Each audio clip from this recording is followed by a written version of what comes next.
Bibliophiles of the internet, my name's Adriana, and today I'm here to bring you my July wrap-up. In July, I definitely wanted to read a certain type of book, and I think you'll pick up on that right away, and I also read a lot of books, so I'm hoping not to mince my words today. Let's get into it. The first week of July, I low-key snuck myself into the Readathon, and for that I read Wicked Fox by Kat Cho. This is an Own Voices supernatural romance set in Seoul, South Korea. It's about Mi-young, who is actually a mythical gumiho, a nine-tailed fox in disguise. She basically consumes the energy of men in order to survive, but one night after feeding, she breaks her own rule by risking her own life to save a human, Ji-hoon, and loses her fox speed, also known as her gumiho soul, in the process. Trigger warnings for descriptions of seizures, gore, and graphic violence. This author has said many times that she thinks this book is perfect for fans of K-dramas, and as someone who has consumed many a supernatural K-drama, I would definitely say those vibes are accurate. I really like how the atmosphere of this story, from the characters to the ambiance to the setting, all feels so connected to this mythology itself.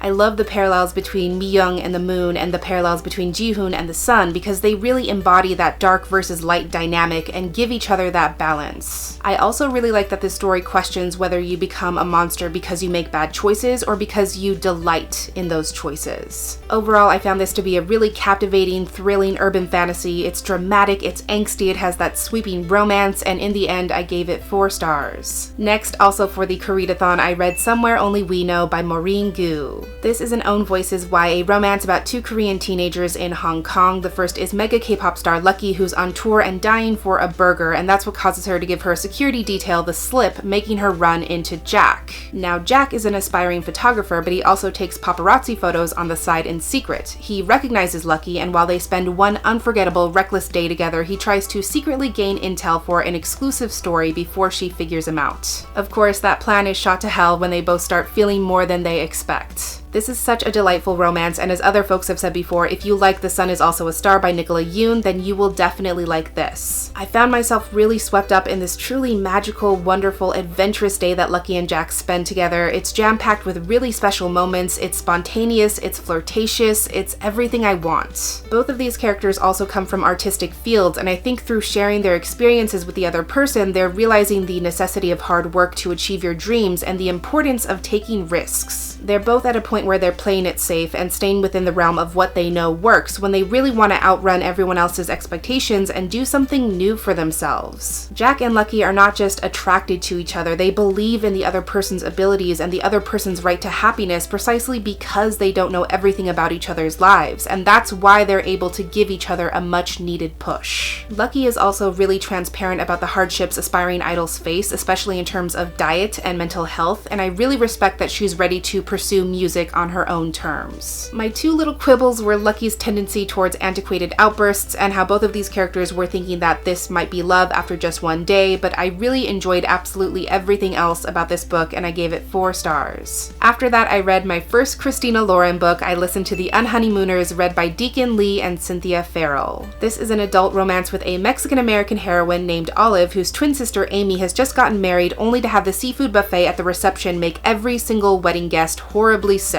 That is, except for Olive and Ethan, her attractive arch nemesis. But now there's an all-expenses-paid honeymoon to Hawaii that Amy will absolutely not let go to waste, so she insists that Olive and Ethan take the trip themselves. I just want to reiterate that this has a Latinx main character. Olive's mom is literally straight from Guadalajara. Her family speaks Spanish. We get those really rich, warm, awesome Latinx family dynamics, and someone had to say it.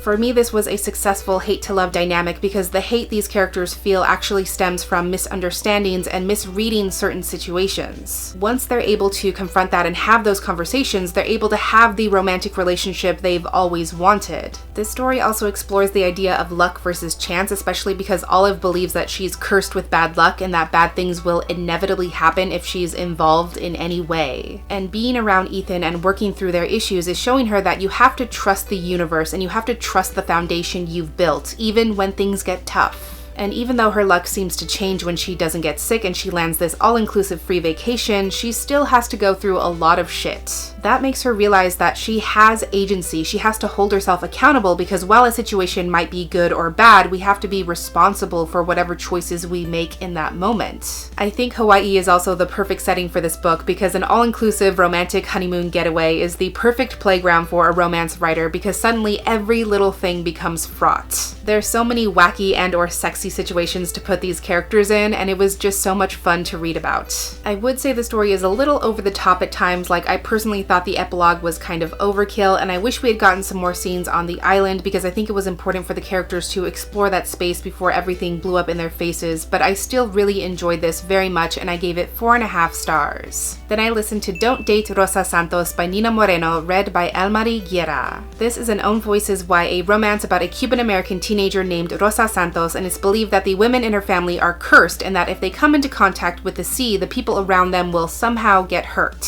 As Rosa tries to save her town's spring festival, she finds herself getting closer to a mysterious tattooed sailor/baker named Alex, and she's starting to ask herself what she really believes. I think it's fair to say that this book could very well be Gilmore Girls if Gilmore Girls were set in a close-knit Latinx community based in Florida, which I think says everything you need to know about this book. There's a zany community of people, the town's viejitos are posting everyone's chisme on their Insta stories, there's town meetings, they're trying to put on this festival to save the harbor, and all of that is great.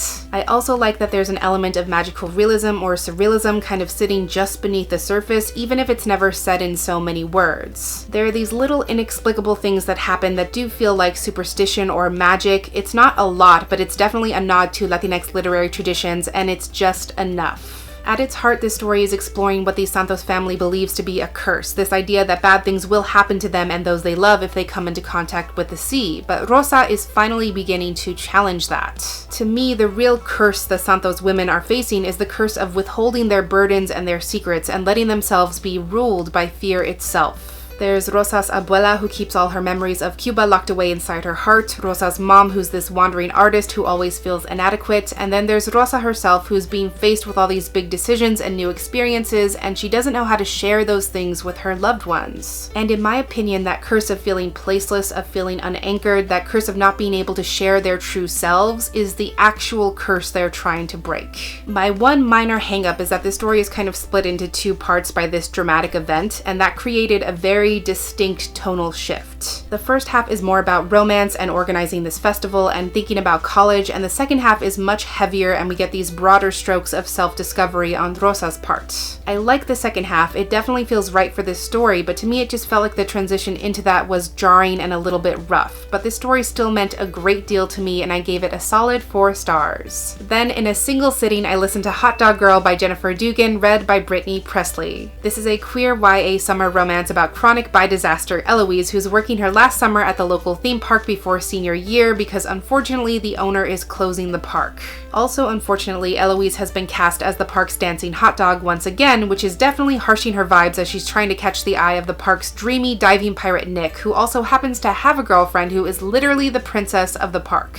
Eloise convinces her best friend Celie to pretend to be her girlfriend to make Nick jealous, and obviously nothing goes wrong with that. I went into this with pretty tempered expectations because the reviews had me bracing myself to deal with an insufferable, immature, annoying protagonist, when actually I found this story to be really charming, fun, and sweet. True, Elle does start out as a selfish, self-centered person who can't really see outside of herself, who doesn't realize that not everything revolves around her, but she's learning that the people around her are worth knowing and that they're just as complex. And she's also dealing with her mom basically leaving the family with no explanation, with no apology, which makes her very insecure and self-conscious. I think there's always a part of her that tells herself there must be something about me that makes it impossible for someone to love me and to stay, and I think a lot of that manifests itself in how she handles this fake relationship and the closing of this park. The funny thing about Elle is that she overthinks absolutely everything. She's constantly coming up with all these schemes, and yet she doesn't think enough about how her actions will impact other folks. She starts out feeling almost bitter that she's not the most beautiful, popular, athletic, easygoing person in the world, but after making many mistakes, she's realizing that there are still things about her that make her special, and how that's also true for the people she holds close. This has a wonderfully fun, summery setting, a cute FF romance, fake dating, wacky schemes, and great character progression, which is why I gave it 4 stars. Then I took a brief sojourn to San Diego, and while I was there, I listened to Love from A to Z by S.K. Ali, read by Priya Ayar and Tim Chio. This is an Own Voices YA romance about 2 Muslim teens, Adam and Zainab, who lock eyes in an airport when they're both coincidentally traveling to Qatar, specifically Doha, and when they continue running into each other, they realize that they are destined for more than just a meet cute. Zainab has recently been suspended and accused of being an angry Muslim, so she's trying out a nicer side of herself, while Adam is studiously ignoring his recent diagnosis of multiple sclerosis, which he is trying to keep a secret.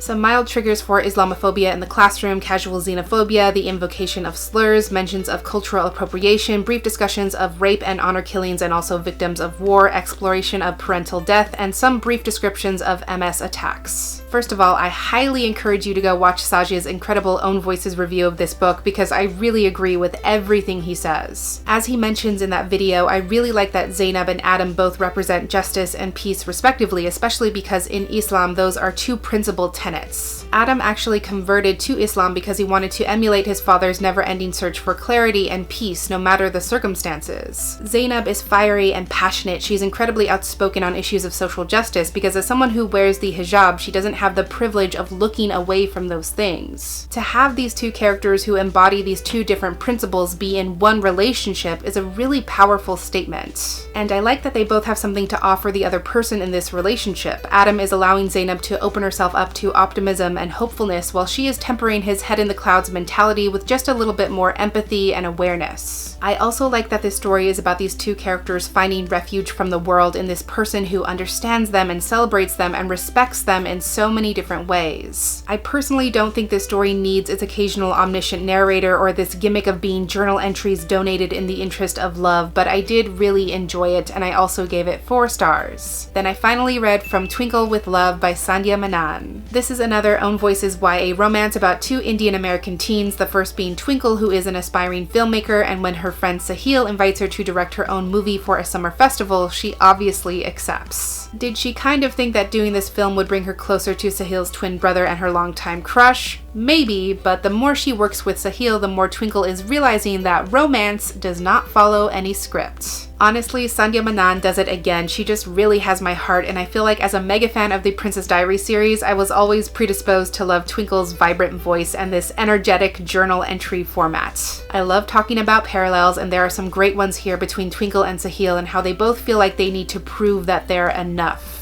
Twinkle wants everyone, especially her family, to take her seriously as a filmmaker and director, and Sahil wants to step out from behind his golden-boyed twin brother's shadow and be appreciated for who he is. And in the process, as they work together on this film, they both get to experience what it's like to have someone who believes in you and supports you unconditionally, which is a truly beautiful thing. There's also an exploration of how pain is a shared emotion, how if you're feeling hurt, chances are the other person is also feeling hurt, and how the presence of pain doesn't mean that a relationship is forfeit. Just because someone is upset or hurt by what you've done is not a reason to give up. You do something about it and you make it right. And I really love that Twinkle has a very clear message for her future self, which is to say your voice is needed, your voice is valued, and your voice can make a difference. I did have 2 minor qualms. First, that Twinkle would stay so blindly loyal to this made-up relationship she has with Neil, because while I get that she's always pictured herself with him, clinging onto this crush for someone you've never really spoken to just for the sake of popularity doesn't really make sense. Secondly, that there's no real exploration of Twinkle's mom, who is clearly coded as being depressed, because I think that's a missed opportunity to discuss mental health and its impact on South Asian communities and families. But I still think it's a really fun, endearing, empowering story, and I gave it 4 stars. Lastly, you know I had to read The Wedding Date by Jasmine Guillory, which is her newest release. This is another Own Voices adult romance and companion to The Wedding Date. This one actually revolves around Alexa and Drew's wedding and how the main character, Maddie, and Alexa's other best friend and co-worker, Theo, have both been invited to be in the wedding party, but of course they hate each other with the burning passion of 1,000 white-hot suns. One night they accidentally kiss and have sex, and then they come up with this arrangement that they can fool around until the wedding happens as long as Alexa doesn't find out, and then after the wedding they can just go their separate ways. But clearly it's not going to be as simple as they thought. I enjoyed this. It was a fun, flirty, sexy ride, and as always, Jasmine Guillory crafts some really layered, fascinating characters, but I can't say I loved it. This is the 3rd book that I've read from this author in 2 years, and I don't think this one had as compelling of a romantic conflict as the other 2, and also the structure of these books are starting to look very much alike. I mean, like in this book, it was the same routine of work problems, order a pizza, have sex, work problems, order a pizza, have sex, rinse and repeat repeat, rinse and repeat. I think I was more okay with that in the other two books because there was more of a reason for those couples to have this kind of arrangement, I guess. But in this book, I just feel like once these characters got together and came to realize that they have this easy domesticity and comfort around each other, there's really no reason not to date. Like, their main conflict and biggest fear is that people will find out that they're too good together, which, as far as relationship problems go, is a pretty good one to have.